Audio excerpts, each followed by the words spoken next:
आज हम बात करेंगे PERT मॉडल की।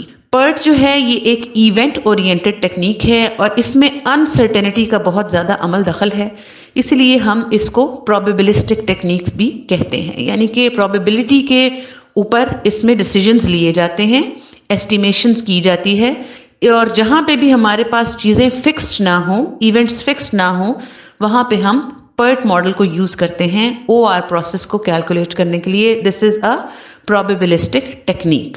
अब पिछले लेक्चर में हमने देखा था कि जब हमने क्रिटिकल पाथ फाइंड आउट किया था तो हमें हर एक्टिविटी की ड्यूरेशन गिवन थी कि ये एक्टिविटी जो है ये इतना टाइम लेगी, ये इसके बाद फिनिश हो जाएगी और फिर नेक्स्ट एक्टिविटी स्टार्ट होगी। जहाँ पे हमें प्रोजेक्ट के अंदर एक्टिविटीज़ की ड्यूरेशंस गिवन ना हो और उसको हमने एस्टिमेट करना हो तो हम PERT मॉडल यूज़ करते हैं। बेसिकली हम इसको यूज़ करते हैं टू कैलकुलेट और estimate the duration if the duration of the activities are not given.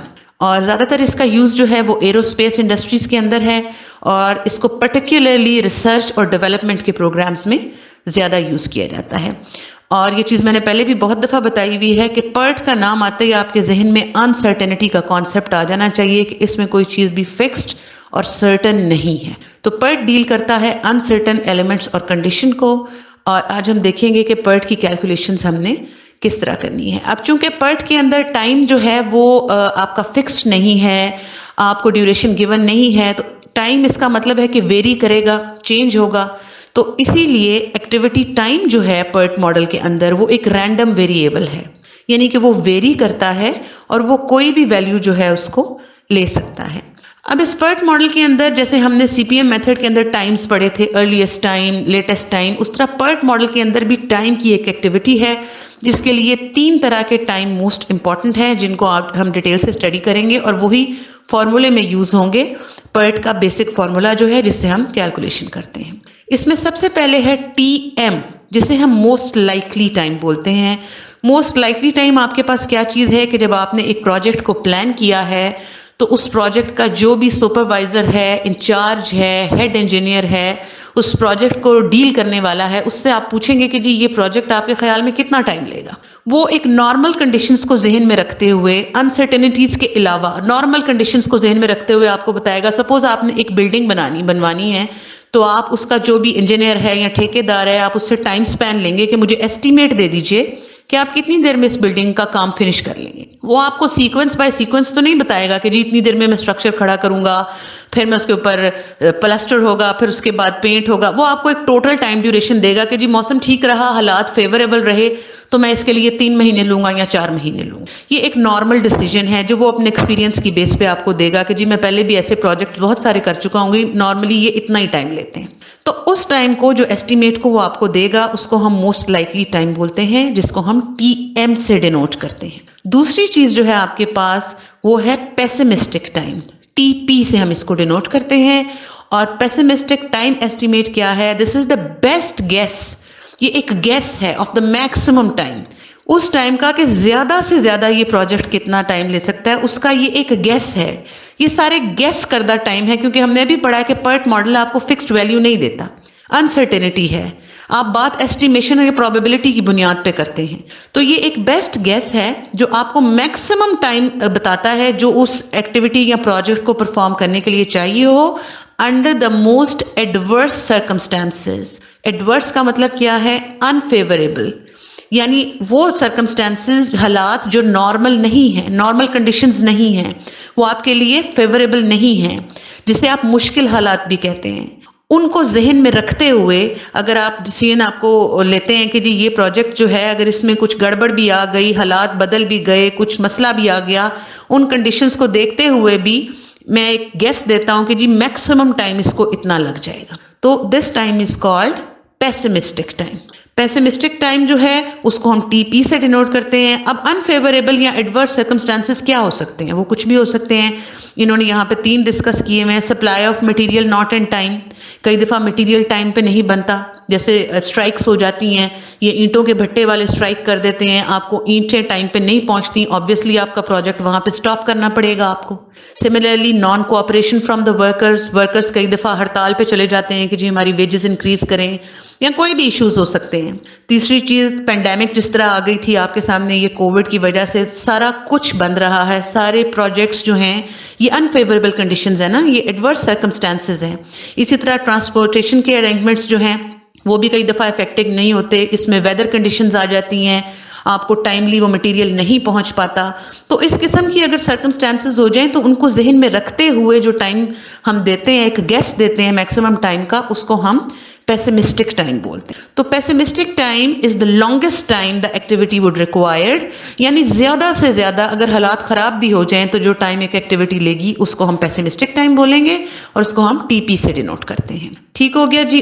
अब इसके अलावा तीसरी चीज, जो तीसरा टाइम है, that is optimistic time, T O से जिसको डिनोट करते हैं। वो क्या चीज है?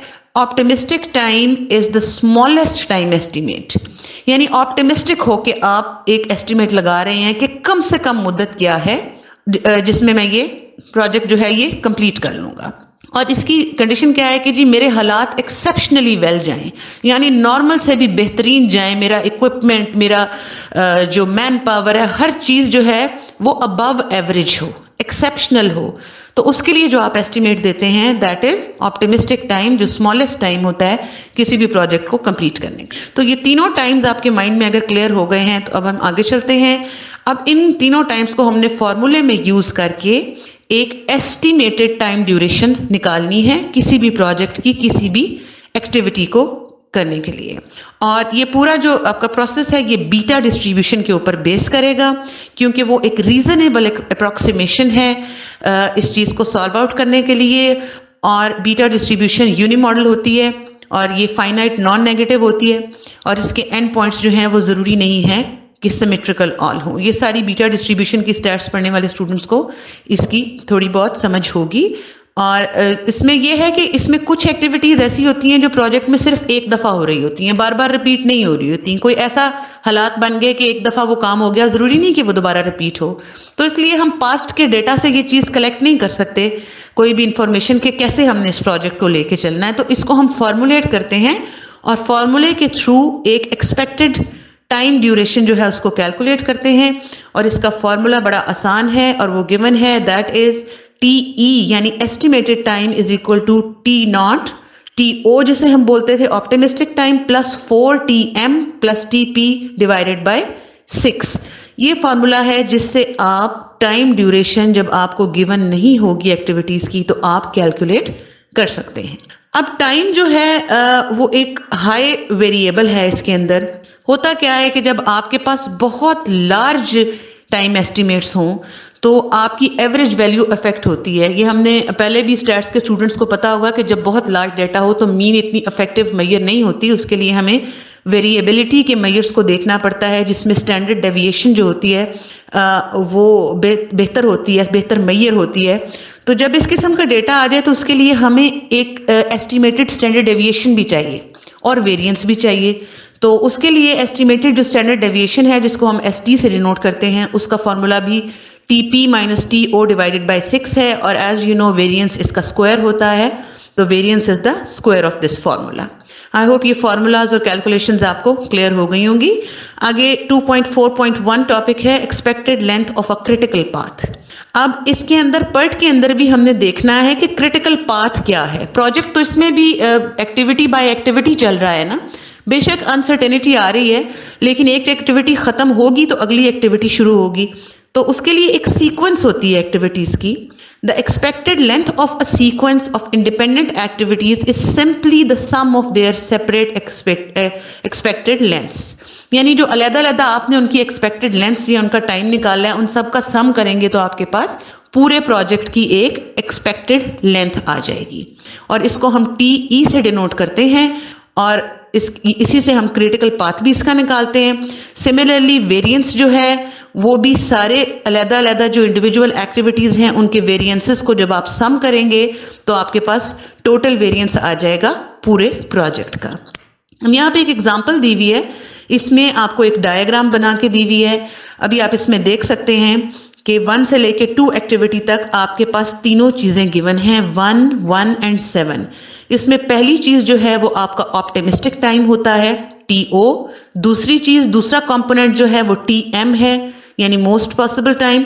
और तीसरी चीज़ जो है वो TP है, यानी कि एक्सपेक्टेड टाइम। इसको आपने फॉर्मूले के अंदर यूज करना है और फॉर्मूले के अंदर यूज करने के बाद आप सारी कैलकुलेशंस कर सकते हैं।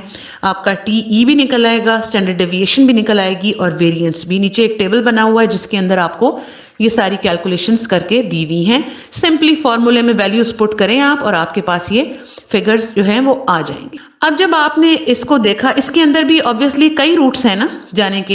एक रूट इसका ये है कि आप 1 से 2 पे गए, 2 से 5 पे गए और 5 से 6 पे जाके आपकी एक्टिविटी एंड हो गई। दूसरा रूट आप ये ले सकते हैं कि 1 से आप 3 पे गए, उसके बाद 3 से आप 5 पे गए और फिर 6 पे चले गए। इसी तरह तीसरा रूट जो है वो 1 से 4 पे और 4 से 6 पे है। अब आपने क्रिटिकल पाथ लेने के लिए लॉन्गेस्ट रूट देखना है। लॉन्गेस्ट रूट का मतलब क्या है कि आपने ये जो एक्सपेक्टेड टाइम ड्यूरेशन निकाला है, इसमें जिसका सबसे ज्यादा एक्सपेक्टेड टाइम होगा। तो हम पहले अपनी एक्टिविटी को देख लेते हैं। सबसे लॉन्गेस्ट जो एक्टिविटी है इसमें वो आपके पास क्या है, 1 से लेके 3, 3 से लेके 5 और 5 से लेके 6। क्योंकि इनकी ड्यूरेशंस को जब हम ऐड कर रहे हैं तो वो 17 बन रहा है और हमें पता है कि जिसकी ड्यूरेशन सबसे ज्यादा हो वही हमारा क्रिटिकल पाथ होता है। सिमिलरली आप इसका वेरिएंस निकालेंगे तो उसमें भी इसी रूट के वेरिएंसेस को आप ऐड कर देंगे तो आपके पास वेरिएंस आ जाएगा और उसका अगर आप अंडर रूट लेंगे तो वो आपके पास उसकी स्टैंडर्ड डेविएशन आ जाएगी। तो ये बड़ी सिंपल सी चीज़ है। I hope you got cleared about this. आगे अब हम चलेंगे कि बात करेंगे हम आगे इस चीज़ की कि प्रोबेबिलिटी के अंडर हमने इसको, क्योंकि हम इसको प्रोबेबिलिस्टिक टेक्निक बोल रहे हैं, तो प्रोबेबिलिटी इसको कैसे डील करती है उसको देखने के लिए हमने आगे पढ़ना है। अब कुछ लोग जो हैं वो ये कहते हैं कि जी ये कैलकुलेशंस जो हैं आपका एस्टिमेटेड टाइम या वेरिएंस या स्टैंडर्ड डेविएशन, ये यूजफुल है या नहीं प्रोजेक्ट मैनेजमेंट के लिए।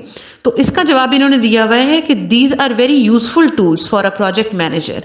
For what? फॉर एस्टिमेट करने के लिए, डिसीजंस लेने के लिए ये यूजफुल मेजर्स हैं। ये कैलकुलेशंस जो हैं ये करनी ज़रूरी हैं कि हम एक एस्टिमेटेड टाइम ड्यूरेशन निकालें, उसकी स्टैंडर्ड डेविएशन कैलकुलेट करें और उसका वेरिएंस कैलकुलेट करें।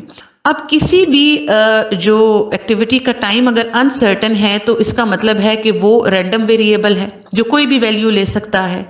और अभी हमने तीनों टाइम की टेक्निक्स पढ़ ली हैं, optimistic time, most likely time and pessimistic time. अब इसको हम स्टैटिस्टिक्स के अंदर कैसे डील करेंगे? इसमें हम यूज करेंगे नॉर्मल डिस्ट्रीब्यूशन। ये चीज़ आपने जहन में रखनी है कि अभी हमने क्रिटिकल पाथ मेथड को पढ़ा था तो उसके अंदर हमने ये पर्ट मॉडल को जब हमने शुरू किया था तो हमने कहा था कि जी बीटा डिस्ट्रीब्यूशन पे बेस करता है जब आप पर्ट मॉडल बनाते हैं। इसको हम एज ए नॉर्मल डिस्ट्रीब्यूशन भी देखते हैं कि नॉर्मल डिस्ट्रीब्यूशन में ये कैसे डील करता है। नॉर्मल डिस्ट्रीब्यूशन स्टैट्स वाले स्टूडेंट्स को अच्छी तरह आइडिया होगा और थोड़ा बहुत मैथ्स वाले भी जानते ही होंगे कि नॉर्मल कर्व होता है, एक बेल शेप्ड सिमेट्रिकल कर्व होता है। Total area under the curve is 1 होता है, 50% आपका right side of the curve होता है और 50% left side of the curve होता है। अब इसमें एक स्टैंडर्डाइज्ड वेरिएबल भी हमने पढ़ा था, z is equal to x minus mu over sigma वाला फॉर्मूला आप सबके जहन में होगा। तकरीबन उसी चीज़ को यूज़ करते हुए यहाँ पे हम इस चीज़ के अंदर नॉर्मल डिस्ट्रीब्यूशन को यूज़ करेंगे। ये फॉर्मूला यहाँ पे आपके पास कुछ इस तरह से हो जाएगा, z is equal to t minus TE यानी जो एस्टिमेटेड टाइम है डिवाइडेड बाय सिग्मा। इसको हम एक एग्जाम्पल के थ्रू देखते हैं। आपको ये एक एग्जाम्पल दी हुई है, इसमें उन्होंने आपको प्रोजेक्ट लेंथ जो है वो दी हुई है 17 और इसको हम आप देख सकते हैं ये कैलकुलेट हुई हुई है। फॉर्मूले के अंदर आप सिग्मा भी आपको दिया हुआ है, उन्होंने 3 डेज सिग्मा दिया हुआ है और प्रोजेक्ट लेंथ जो है वो 17 है। इसको आप फॉर्मूले में लगा दीजिए। टोटल जो है वो आपके पास 20 डेज है। 20 माइनस 17 ओवर 3 इसको आप कैलकुलेट कर लें, आपके पास एक वैल्यू आ जाएगी। उस वैल्यू को आप टेबल में देखें और पॉजिटिव वैल्यू है, टेबल में देख रहे हैं तो टेबुलेटेड वैल्यू को के अंदर आप 0.5 को ऐड करेंगे और आपके पास रिजल्ट आ जाएगा। सिमिलरली अगर आपके पास जो आपकी ड्यूरेशन है वो कुछ कम दी हुई हो या ज्यादा दी हुई और नेगेटिव में आ जाए आपके पास, इसी एग्जाम्पल को आप पूरा देखेंगे तो आपको अंदाजा हो जाएगा। नेगेटिव में आ जाए तो आपने 0.5 में से उसको माइनस कर देना है। ये एक सिंपल सी एग्जांपल है, आप उसको इजीली देख सकते हैं। इसमें आपको आगे भी एक एग्जांपल दी हुई है जिसमें आपको जॉब्स दी हुई हैं और ड्यूरेशंस दी हुई हैं। उसमें उन्होंने ड्यूरेशन ऑप्टिमिस्टिक टाइम भी कैलकुलेट करके दिया हुआ है, मोस्ट लाइकली भी और पेसिमिस्टिक भी। आपने प्रोजेक्ट नेटवर्क बनाना है, जो कि मेरा ख्याल है अब आपके लिए बाएं हाथ का खेल है। एक फ्लो डायग्राम बनानी है, उसका क्रिटिकल पाथ निकालना है, वो भी एक इंतहाई आसान चीज़ है। फॉर्मूले में डाल के आप उसका एक्सपेक्टेड टाइम कैलकुलेट करेंगे और जिसका ड्यूरेशन सबसे ज़्यादा है जिस पाथ का, वो आपका क्रिटिकल पाथ होगा। और उसके बाद उन्होंने इसका सी पार्ट दिया हुआ है कि अप्रॉक्सीमेट प्रोबेबिलिटी आपने निकालनी है that the jobs on the critical path will be completed by the due date of 42 days. इसमें आपको 42 डेज का उन्होंने ड्यू डेट दिया हुआ है। इसको भी सिंपली आपने वो जो स्टैंडर्ड वेरिएबल z था उसके फॉर्मूले में लगाना है, टेबल में देखना है और 0.5 को ऐड कर देना है and you will get the desired results. ये बहुत आसान सी एग्जांपल्स हैं, होपफुली आप इनको इजीली कर लेंगे। अब नेक्स्ट चीज जो है वो हमारे पास आ जाती है रिसोर्स शेड्यूलिंग और रिसोर्स लेवलिंग।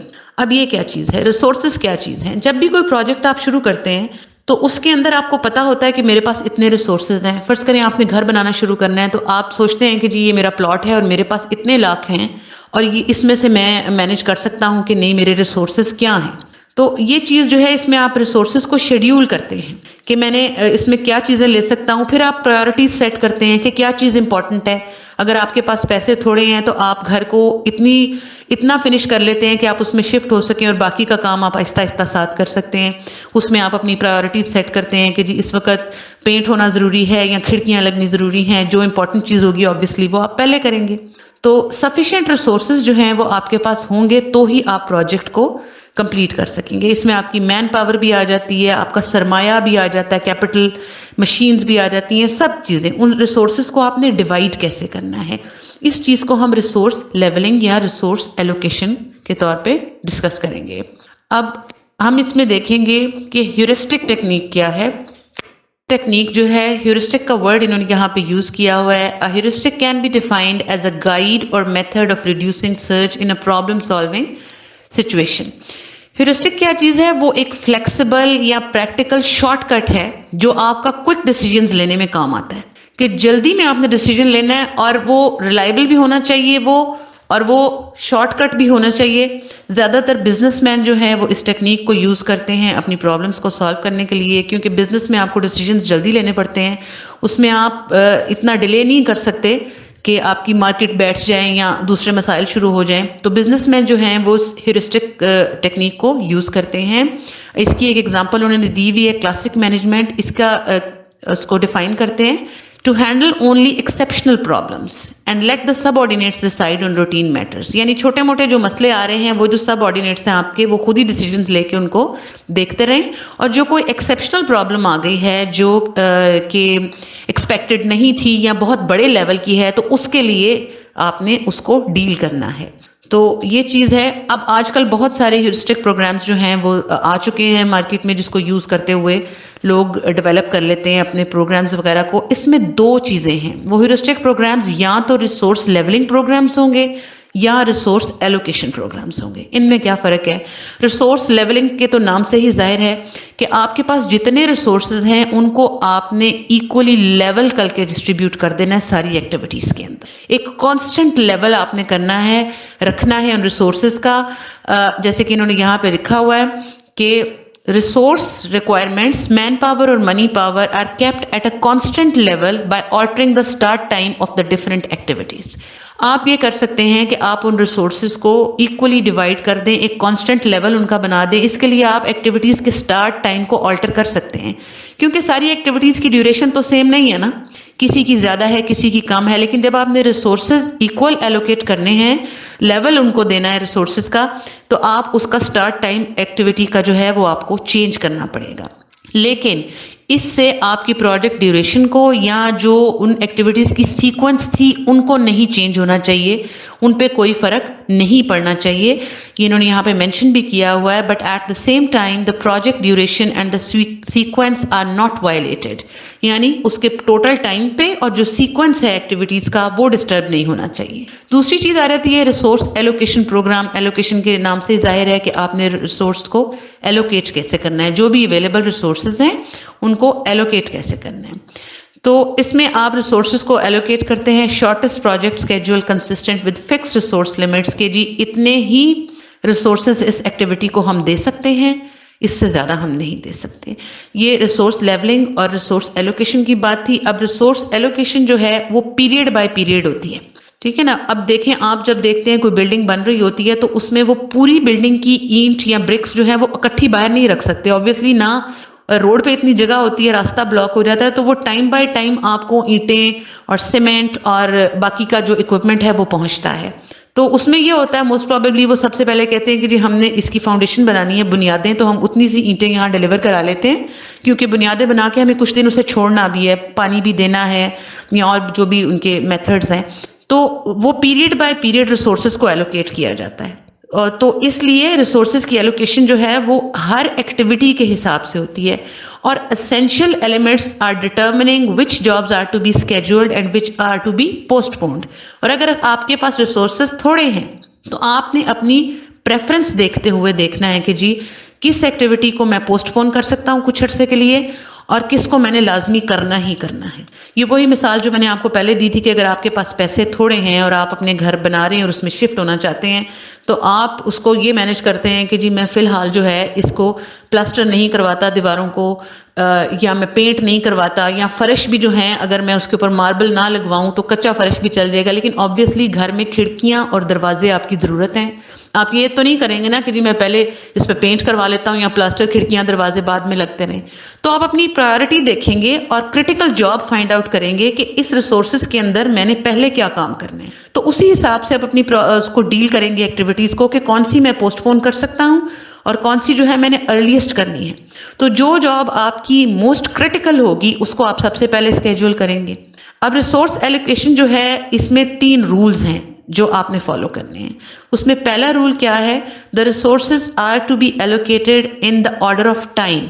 टाइम का ऑर्डर जरूर जहन में रखना है। Start on the first day and schedule all possible jobs, then the second day. पहले आप एक दिन की स्केड्यूल करेंगे जॉब्स कि आज के दिन का मेरा टास्क ये है, वो एंड होगा, फिर आप सेकेंड डे की स्केड्यूल करेंगे, यानी period by period, time by time. ये उसकी पहली आपके पास रूल है रिसोर्स एलोकेशन का। दूसरी चीज क्या है, when several jobs compete for the same resource preference should be given to the job with least slack. जब बहुत सारी जॉब जो हैं वो इकट्ठी हुई हैं और आपने देखना हो कि मैंने प्रेफरेंस किसको देनी है, तो आपने प्रेफरेंस उस जॉब को देनी है जिसका स्लैक सबसे कम हो। स्लैक क्या चीज थी, फ्लोट। फ्लोट क्या चीज थी, हमने पिछले चैप्टर के अंदर डिस्कस किया था, पिछले लेक्चर के अंदर, कि फ्लोट क्या चीज थी, किसी सेम जॉब का आपका जो अर्लीस्ट स्टार्ट टाइम और लेटेस्ट स्टार्ट टाइम था उनका डिफरेंस जो था वो स्लैक था। तो जो जिसका सबसे मिनिमम स्लैक होगा ना उसको आपने प्रेफरेंस देनी है कि ये काम मैंने पहले करना है इस जॉब को। तीसरी चीज क्या है, द नॉन क्रिटिकल जॉब्स, जो आपके क्रिटिकल रूट पे नहीं आ रही, जो नॉन क्रिटिकल जॉब्स हैं, शुड बी रीस्केड्यूल्ड। उनको आप रीस्केड्यूल कर सकते हैं दोबारा से कि मैं इसको फिलहाल पोस्टपोन कर देता हूं, मैं इसको बाद में रीस्केड्यूल करूंगा, so that the resources would be free for the scheduling the critical jobs, ताकि वो रिसोर्सेज जो हैं जिनकी कमी है आपके पास वो आप यूज कर सकें। विद दिस हमारा चैप्टर 2 जो है ये कंप्लीट हो चुका है अल्हम्दुलिल्लाह, और इंशाल्लाह नेक्स्ट लेक्चर के अंदर हम नेटवर्क की दोनों टेक्निक्स जो हैं वो हमने पढ़ ली हैं, जिसमें पर्ट और सीपीएम था। अब इसके अलावा जो दूसरी टेक्निक ओआर की दी गई थी उसमें एक इन्वेंट्री कंट्रोल था, उसको इंशाल्लाह ताला हम अपने नेक्स्ट लेक्चर के अंदर डिस्कस करेंगे।